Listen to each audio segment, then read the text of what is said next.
Bienvenue à tous au numéro 11 de l'Hebdo des Average Package saison 2. Un numéro relativement court mais assez bien fourni avec des mauvaises et des bonnes nouvelles. On démarre tout de suite.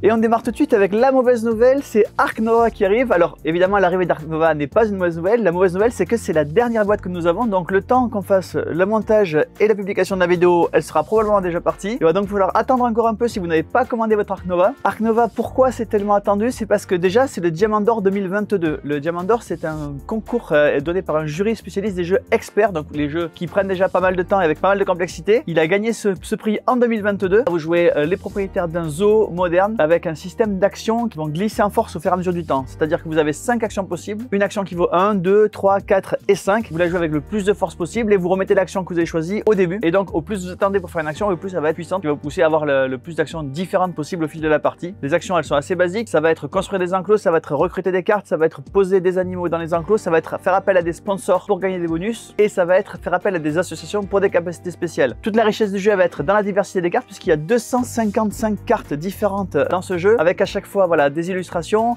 des badges qui vont pouvoir vous permettre d'interagir avec les autres joueurs. Par exemple, vous avez des cartes qui vous permettent de gagner de l'argent quand un autre joueur joue un primate. Au contraire, des cartes plus offensives qui vont agresser les autres joueurs. Des interactions relativement indirectes toutefois. Vraiment, Ark Nova, c'est un peu dans l'esprit de ce qu'était Terraforming Mars quand il est sorti. Un jeu extrêmement riche, extrêmement attendu. C'est Ark Nova chez Super Meeple. Et on continue avec un autre premier jeu puisque Ark Nova était le premier jeu de Mathias Vigueux et un coup de maître. Ici encore un nouveau premier jeu, là aussi un coup de maître, c'est Hidden Leaders. C'est un jeu à rôle caché qui se joue entre 20 et 30 minutes, de 2 à 6 joueurs, plutôt recommandé à partir de 4 joueurs, dans lequel les joueurs ont un leader qui est caché, comme son nom l'indique, et qui peut répondre à 2 factions. On va jouer la partie et à la fin de la partie on voit quelle faction gagne. Et pour gagner il faut avoir évidemment un leader de la faction donnée. Dans l'univers du jeu il y a 2 factions qui s'opposent, les rouges qui sont l'armée impériale et les verts, donc les tribus des collines. Mais il y a aussi des factions plus vicieuses comme les bleus qui ont pour objectif que les verts et les rouges soient équilibrés, ou les noirs, les morts vivants. L'objectif est de pousser les 2 factions le plus possible dans la guerre. Comment ça se passe? À son tour, on va jouer une carte qui va déplacer un marqueur dans une ou l'autre direction, qu'il soit rouge ou vert, avec l'idée de pousser donc son équipe de chouchou dans le bon sens. Mais attention, parce qu'effectivement, si ça arrive à l'équilibre ou si les deux vont trop loin dans la guerre, un seul joueur remporte la partie. C'est celui qui a joué le plus de cartes de la faction parmi ceux qui ont un héros de la faction qui gagne. Un jeu extrêmement facile à apprendre, simple dans son jeu, mais évidemment avec beaucoup de richesse puisque vous allez plus jouer les joueurs que le jeu, puisque c'est un jeu de double guessing à rôle caché, c'est Hidden Leaders.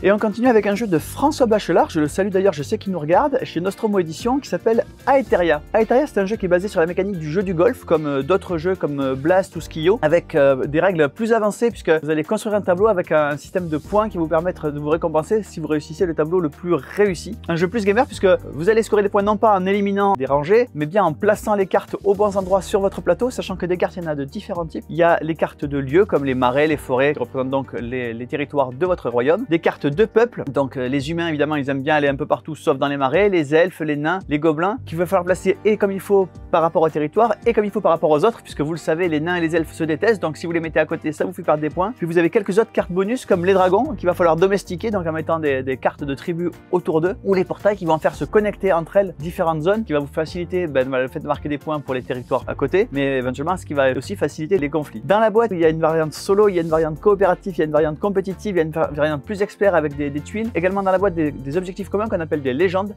et donc il y a cette course à objectifs communs qui fait que également il y a de l'interaction entre les joueurs. C'est Aetheria de François Bachelard. Et on continue avec Balada, dans lequel vous jouez le rôle d'un barde qui va raconter une histoire. En fait c'est un flip and write dans lequel à chaque tour vous allez tourner 2 cartes événements et une carte localisation, et vous allez devoir choisir un des 2 événements et l'endroit où vous allez le mettre en fonction des localisations possibles.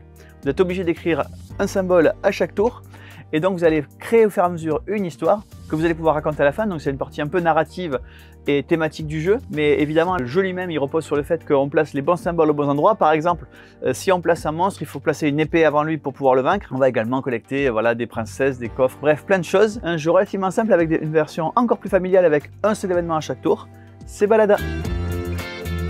Et on continue avec Rush and Bash. Rush and Bash, c'est un jeu de course assez délirant. Vous allez plutôt être dans l'esprit de Mario Kart, c'est-à-dire que vous allez à la fois devoir arriver le premier, mais vous allez avoir des armes qui vont pouvoir ralentir vos adversaires, exploser, éclater tout ce qu'il y a sur le terrain. À noter aussi que c'est un jeu qui compense les joueurs qui sont en retard, puisque les cartes que vous allez piocher vont dépendre de votre position. Donc au plus vous êtes loin derrière, au plus vous avez des avantages, exactement comme dans Mario Kart. C'est un jeu qui se joue à 6 joueurs avec la boîte de base. À noter qu'il y a également une extension qui permet de jouer à 7 ou 8 joueurs. À noter que dans la boîte, il y a des éléments en 3D comme la banderole d'arrivée ou un pont qui vous permettent de faire enjamber une autre partie du circuit avec des plateaux modulables, donc les plateaux de la boîte de base et également des plateaux enneigés dans l'extension Winter is Now, ce qui peuvent se combiner et du coup faire des plateaux beaucoup plus riches. Comme d'habitude, on vous fait un PK Game Pack avec le jeu de base et l'extension à un tarif promotionnel. C'est Rush and Bash.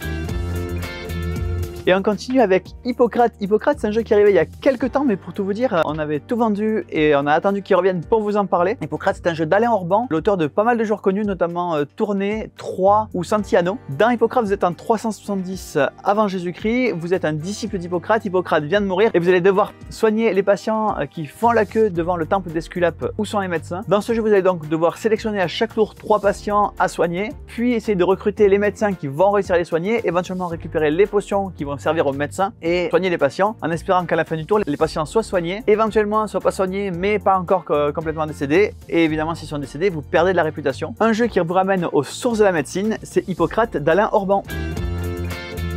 Puisqu'on est dans la médecine, restons-y. On continue avec Propagation, un jeu de deck building coopératif où le but du jeu est de coopérer ensemble pour éviter la propagation des bactéries qui résistent aux antibiotiques. Donc vous allez devoir faire des découvertes et essayer d'éradiquer un maximum de bactéries sans les rendre résistantes aux antibiotiques. Un jeu qui est développé en partenariat avec l'INRAE, vraiment une base scientifique extrêmement intéressante, mais qui reste un vrai jeu auquel il faut jouer, c'est Propagation.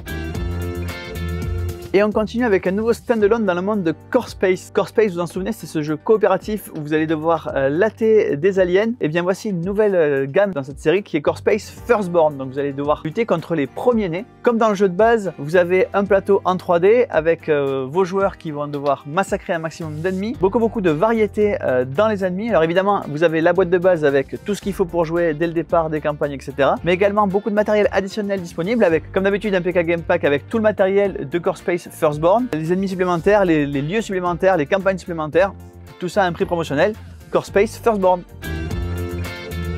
Et on continue avec l'extension The Uprising pour Maracaibo. Maracaibo, c'est ce jeu d'Alexandre Pfister qui vous fait jouer le rôle d'un corsaire. Ici, une extension qui vous apporte énormément de modules différents qui sont combinables ou pas comme vous voulez. Également du nouveau matériel, notamment un plateau double couche qui permet donc de poser les pions sur le plateau sans qu'ils ne bougent et donc de pouvoir jouer tranquillement sans risquer de gâcher une partie en déplaçant des pions. Une nouvelle campagne qui est jouable soit après la campagne de la boîte de base, soit à part. Des nouveaux modules qui permettent de jouer les insurrections, qui vous permettent de jouer contre les nations France, Espagne, Angleterre plutôt que pour les nations quand il y a un combat. Pas mal de nouvelles cartes, du nouveau matériel Legacy pour jouer la nouvelle campagne avec des nouveaux modules, un nouveau mode solo avec une nouvelle automa mieux pensée, un mode asymétrique où chaque joueur va démarrer avec un port d'attache qui va lui donner une capacité permanente et éventuellement une nouvelle action qui va pouvoir déclencher au cours de la partie en retirant les petits jetons marrons comme d'habitude. Bref, une extension extrêmement complète, c'est The Uprising pour Maracaibo.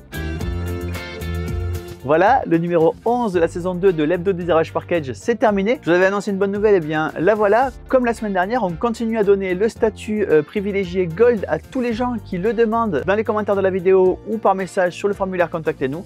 Donc n'hésitez pas, le statut Gold, c'est 5% de remise sur quasiment tous les produits de la boutique. Et moi je vous dis à la semaine prochaine.